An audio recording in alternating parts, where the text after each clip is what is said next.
আমি প্রশাসনের বন্ধুদের বলবো যে এবারে নির্বাচন অত্যন্ত গুরুত্বপূর্ণ নির্বাচন। এবারে নির্বাচনে একতরফা যদি কোনো প্রশাসনের লোকেরা করে আপনারা আমাদের জানাবেন। আমরা সঙ্গে সঙ্গে নির্বাচন কমিশনার থেকে শুরু করে সর্বস্তরে জানাবো। একটা ভোট যাতে কেউ না আটকাতে পারে, আর একটা ভোটারদের যাতে কেউ না চোখ দেখাতে পারে, ভয় দেখাতে পারে, সেটা আপনারা নজর রাখবেন। আমার নওশাদ ভাইজান এখানে আছেন, উনি সমস্ত ব্যাপারটা দেখছেন। শুধু ভাঙড় নয়, উনি সারা রাজ্যে বিভিন্ন বিধানসভায় উনি দেখছেন। তাই ওনাকে আমি শুধু ধন্যবাদ জানাবো না, উনি একজন দক্ষ নেতা, উনি একজন অত্যন্ত সচেতন ব্যক্তি, একজন শুধু পীর জাদা বলবো না, উনি যে রাজ্যের মানুষ হিন্দু মুসলিম জৈন খ্রিস্টানের নেতা, এটা আজকে আমরা বলছি। মমতা বন্দ্যোপাধ্যায় যেটা করতে পারেনি সেটা উনি করে দেখিয়েছেন, তাই ওনাকে ধন্যবাদ জানাবো। বক্তব্য রাখার মতন অনেক পরিস্থিতি ছিল, কিন্তু আমাদেরও পাশের বিধানসভায় আমি লড়ছি, আপনারা জানেন। আমি শুধু একটা কথা বলবো, ভাঙড়ে নওশাদ ভাই লক্ষাধিক ভোটে জিতবে, আর এর জমানাত চলে যাবে, এটা আপনারা জেনে রাখবেন। টাকা একজনের কাছ থেকে 25 কোটি করে টাকা নিয়েছেন তিনি ভদ্রলোক ক্যান্ডিডেট করবেন বলে। আজকে যখন তিনি ক্যান্ডিডেট হয়ে গেলেন, তাদের বলছে তোর ব্লকে সভাপতি করে দেবো, একজনের বলছে তোর পঞ্চায়েত সমিতির সভাপতি করে দেবো, একজনের বলছে তুই সারা ভাঙড়ে তোলা তুলে বেড়াবি, যে টাকাটা আমার দিচ্ছিস আদায় করে নিবি। এই হচ্ছে উনি ক্যাডার। আর উনি ভাঙড়ের মানুষের কাছে ভোট চাইতে আসছে, লজ্জা লাগে না? তার লজ্জা থাকা উচিত নয়? আজকে এই নির্লজ্জ অপদর্থ তোলার জন্য ভাঙড়ে এসেছে।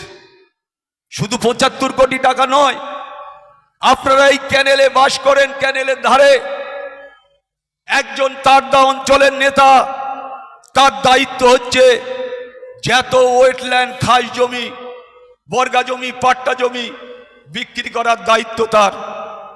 আপনারা ভাবলে অবাক হবেন, কিছু নেতা আছে কলকাতার নেতা, তাদের কাছে এই টাকাটা পৌঁছতে হয়।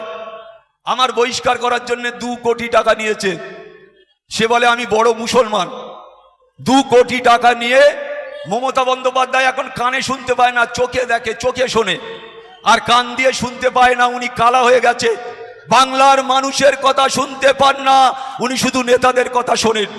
যে কটা তোলাবাজ নেতা, যে কথা হাজার হাজার কোটি টাকা যাদের ধরলে পাওয়া যাবে, ইডি সিবিআইও তাদের সাথে বকরা করে টাকা, এটা জেনে রাখতে হবে। আজকে এতগুলো কেস হয়েছে, একটা কেসেরও অ্যাকশন হয়নি, ইডি সিবিআই করেননি। কেন? আমি 500 কোটি টাকা আয় করেছি, আমি যদি 200 কোটি টাকা ইডিকে সিবিআইকে দিই, তাহলে আমার তো 300 কোটি টাকা থাকলো। এই চোরের দল, এই গরু চোর, বালি চোর, কয়লা চোর, চাকরি চোর, এই চোরেদের দল হাজার হাজার কোটি টাকা দুর্নীতি করেছে, আর সেই টাকার বকরা ইডি সিবিআই রে নিয়ে দিল্লি চলে যাচ্ছে। বলে আমরা ভাই বিরাট কাজ করছি। কি কাজ করছো? এসে বাড়ি এসে একটু বাড়ি 2-4 জন এসে ঘোরাঘুরি করলি, সে দেখছে যে সত্যি তো ইডি সিবিআই ঘুরছে। বাড়ি ঢুকলো, সঙ্গে সঙ্গে আলোচনা হয়ে গেল, ভাই 50-50, আমি যা আয় করেছি তুই লে হাফ আর আমি লেই হাফ। বকরা করে দিল্লিতে চলে যাচ্ছে, আর নরেন্দ্র মোদী, অমিত শাহ সে টাকার বকরা মনে হয় পাচ্ছে। আর না তো এদের কেন জ্বালা নেই কেন?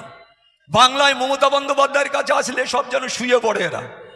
এদের আর শক্তি থাকে না, মেরুদণ্ডহীন, এদের মেরুদণ্ড থাকে না এই ইডি সিবিআই।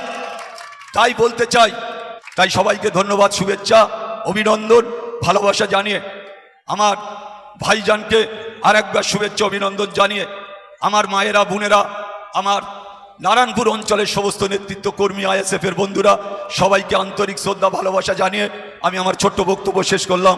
বন্দে ইনকলাব জিন্দাবাদ, ইনকলাব জিন্দাবাদ। এখনো আমার একটু বাধা হচ্ছে। কেন? আমি ধরো একটা দলে ছিলাম, অনেক ক্ষেত্রে বাধা হচ্ছে, হয়তো অনেকেই ভাবছে যে আরাবুল সেই বলে ফেলছে সেই কথাটা। যাই হোক, সেটা আমার মাফ করে দেবেন, মার্জনা করে দেবেন। আমি আমার বক্তব্য এখানে শেষ করলাম। আমরা আমাদের আরাবুল ইসলাম মহাশয়কে ধন্যবাদ জানাই তার মূল্যবান বক্তব্য রাখার জন্য। আমরা জানার জন্য দীর্ঘক্ষণ অপেক্ষা করেছিলাম।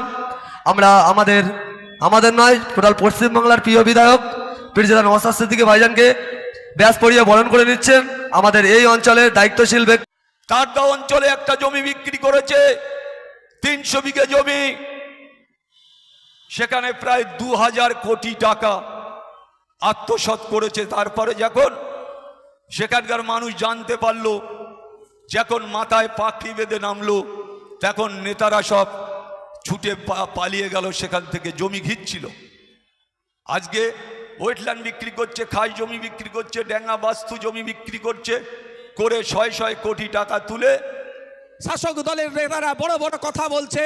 সেই মমতা ব্যানার্জি বিজেপি নিয়ে আসা আইনের বিরুদ্ধে আমরা যখন রাস্তায় নেমেছিলাম, এই ভাঙড়ের মানুষ যখন রাস্তায় নেমেছিল, প্রায় ১,৩০০ মানুষের নামে মিথ্যা মামলা দিয়ে, আমার নামেও একাধিক মামলা দিয়ে এই আন্দোলনকে আটকাবার চেষ্টা করছিল।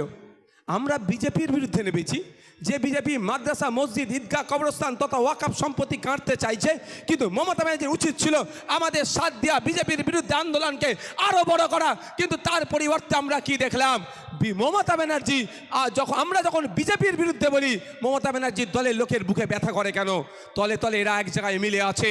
তাই সময় এসেছে ভাঙড় থেকে বিজেপি তৃণমূলকে উৎখাত, যেমন আমরা 2021-এ করেছি, 2026-এ দৃষ্টান্ত তৈরি করব এবং সারা রাজ্য জুড়ে আমরা বিজেপি তৃণমূলকে পরাস্ত করে নতুন সূর্য একটা উদয় হবে। যে সূর্য উদয় হবে, যে সকাল পাবো, নারী পুরুষের কোনো বৈষম্য থাকবে না, আমরা ওরা কোনো ভেদাভেদ থাকবে না, ধর্মীয় ভেদাভেদ থাকবে না, বর্ণগত জাতগত ভেদাভেদ থাকবে না। স্কুলে শিক্ষক থাকবে, হসপিটালে ডক্টর থাকবে, মহিলারা তার মাথা উঁচু করে বাঁচবে, পুরুষ তার নাগরিক অধিকার নিয়ে বাঁচবে, ছাত্র যুব তার অধিকার নিয়ে বাঁচবে। মিনিমাম ওয়েজেস কম করে 600 টাকা হবে।